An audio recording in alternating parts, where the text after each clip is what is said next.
The issue was whether there's a role for government here, and I want to make two suggestions because as we enter the brave new world, there is a role for government. The first one is that we need to understand that the internet is the dial tone of our time.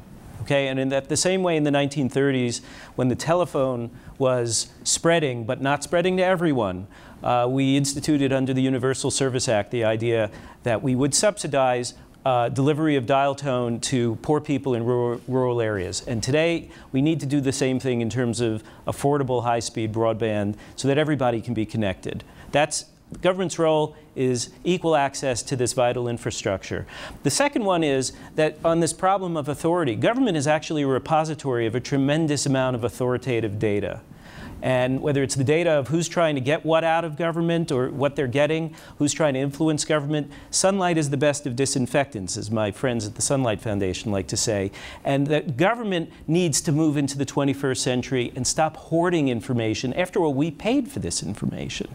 And so your concern about this... We paid for this, meaning that DARPA started this, was a defense department. No, I mean also that all that information that's collected, environmental, health, lobbyist disclosure, all of that, not just the... I should be able to get that online. In fact, we shouldn't even think of it as being public unless it's made available to us online.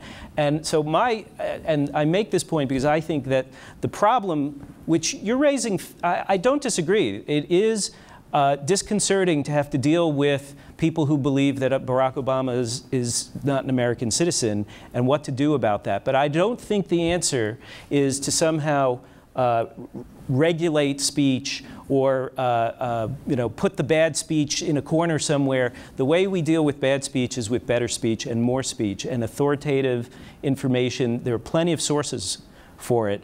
I think the future is bright. I have no fear except for people who would say that democracy is actually threatened by the unchecked nature of information on the internet.